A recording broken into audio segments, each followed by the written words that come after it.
समस्त को मोर जय। आज एक सुंदर भिडियो आलोचना करबा जो भिडियो एक सुंदर विषय नहीं हम आम मान को एक नुआ शिक्षा देव प्रेरणा देव।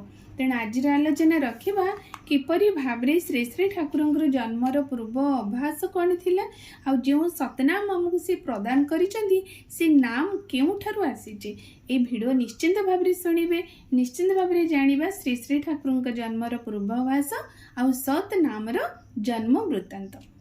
श्री श्री ठाकुर धरावतरण अत्यंत रहस्यमय मन हुए। मनमोहिनी देवी बाल्य कालरू ही ईश्वर भक्ति परायण थिले। से तांकर आईमा कृपामयी अत्यंत प्रिय थिले। कृपामयी हरिभक्ति सबू को जना। बहु अलौकिक घटना तांका जीवन रे घटे। झड़ मझिरे पड़ी डंगा उबुटुबु होई गभीर जल और प्रखर स्रोत मध्य निश्चिन्न होई जिबाकु बसिथिला बेले अचानक नदी गर्भ अतल पानी भितर एक चढ़ा सृष्टि होई डंगा एवं डंगारे थिबा समस्त सहयात्री अलौकिक भावे रक्षा पाई जाइथिले। ये घटना भली अनेक घटना तांका जीवन रे घटिथिला। से आईमांक पाखरे प्राय रहुथिले, खाउथिले, पिउथिले, शोउथिले। कृष्ण सुंदरींकर मामू घर एवं बाप घर एक ग्राम रे। कृपामयीकर हरिपूजार फूल संग्रह ठारू आरंभ करी सबु प्रकारर देव कार्य से सहयोग करुथिले। आई माँ जेभली पूजा करुथिले, श्लोक आवृत्ति करुथिले, सी मध्य सेही भली करुथिले। पिता राधा मदन को उपासन मध्य से क्रम आग्रही नथिले। फलतः से मंत्र शिखिबा पई पितांक निकटरे बारंबार अळी करुथिले। मनमोहिनी देवी अन्य उपाय न देखि झीर मन को भुलाइबा पई से ठाकुर को कातर प्रार्थना करिबा पई उपदेश देले पिता। एके तो 8 वर्षर होइथिले मनमोहिनी देवी, कोमल बालिका। द्वितीयत बापांक कथारे प्रबल विश्वास नहीं बालिका मनमोहिनी देवी रात्रि काल ठाकुर घरे पसंदी एवं ठाकुर अश्रुपन्न नयन रे मंत्र प्राप्ति पई कातर प्रार्थना करती। साथी रे छोट भाई लोहा बा जोगेंद्र नारायण को मध्य नहीं आसती। जदिओ से सोई पड़े। संध्या पूजा परे रामेंद्र नारायण मदन मोहन विग्रह को सुआई दे आसती।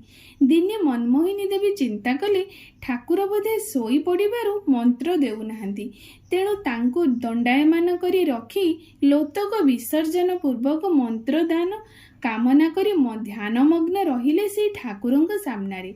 एई ध्यान अवस्था से देखा पाइले मदन मोहन विग्रह स्थान रे अन्य एक ज्योतिष्मान मूर्तिंकर आविर्भाव घटी। आखि खोली देखती तो घर भितर अत्युज्वल आलोक उद्भासित देवमूर्ति स्थान रे सुवेश भूषित उन्नत बपु दीर्घ सुश्रुगच्छ विशिष्ट गौरकांति सस्मित बदन एक जीवंत दिव्य पुरुष मूर्ति सेठारे दंडायमान रहिचंती एवं तांकर पादतली गलित होईची कांचन तुल्य अति उज्जवल राधा स्वामी ए अक्षर चारोटी चकचक करी दीप्त होईची। ए अद्भुत दृश्य देखी बालिका मनमोहिनी देवी विस्मय और भय रे आखि मुदी भाबिबाकू लागिले। आखि मेली देखंती तो से मूर्ति सेठारे नाहंती आउ से 4 अक्षर मध्य सेठारे नथिले। एहा ध्यान रे नाम प्राप्ति व्यतीत आउ किछि नै बोली भाबिले। निद्रा रे जाइथिले तो स्वप्न कहि जाइथांता। पिता को ये सकल घटना से कहिले। पिता पंडित मानक पाखरे परामर्श नेले। विष्णु सहस्र नाम मध्य रे नाम नथिबारु काले भूल हे जाई पारे बोले पंडित माने मत देले। किंतु अन्य पंडित मानक सहित परामर्श और मनमोहिनी एही नामटी पाइथिबार दृढ़ता प्रकाश को विचार को नहीं रामेंद्र नारायण तांको एही नाम जप ध्यान करिबार परामर्श देइथिले। सेही दिन ठारू बालिका मनमोहिनी देवी ए नाम जप करिबाकू लागिथिले। एई घटनाटी थिला एई सतनामर सृष्टि बा सतनाम केबेठारु प्रचलितर एक प्रारंभिक आभास जहाँकि श्री श्री ठाकुरंकर जन्मदात्री मनमोहिनी देवी 8 बयसरू ही प्राप्त होइथिले, जहाँकि स्वयं मदन मोहन ही तांको प्राप्त करैथिले जीवंत भावरे। एहा हेउची सतनामर जन्म वृत्तांत। श्री श्री ठाकुरंकर जन्मर किछि पूर्व आभास। ଆସନ୍ତୁ ନିଶ୍ଚିନ୍ତ ଭାବରେ ଏଇଭଳି ଭାବରେ ଛୋଟ ଛୋଟ ଘଟଣା ଶ୍ରୀ ଶ୍ରୀ ଠାକୁରଙ୍କ ବିଷୟରେ ଜାଣିଲେ ତାଙ୍କ ପ୍ରତି ଆମର ଭଲ ପାଇବା ବଢ଼ିବ, ତାଙ୍କ ବିଷୟରେ ଆମର ଜାଣିବା ହେବ, ଆଉ ଆମ ଜୀବନର ଯେଉଁ ବିଶ୍ୱାସ ଦୃଢ଼ୀଭୂତ ହୋଇପାରିବ। ଏହା ହିଁ ହେଉଛି ପ୍ରକୃତର ଘଟଣା।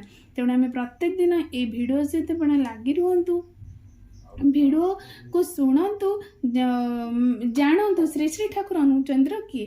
ଜାଣିଲେ ହିଁ ତାଙ୍କ ବିଷୟରେ ଭଲ ପାଇବା ହେବ, ତାଙ୍କୁ ଭଲ ପାଇଲେ ଆମର ହିଁ ମଙ୍ଗଳ ହୋଇଥାଏ। ରହୁଛି ସର୍ବଶେଷରେ ସମସ୍ତଙ୍କର ମଙ୍ଗଳ ପ୍ରାର୍ଥନା କରି ଆଜିର ଭିଡ଼ିଓ ଏଇଠି ରଖୁଛି। ଜୟ ଗୁରୁ।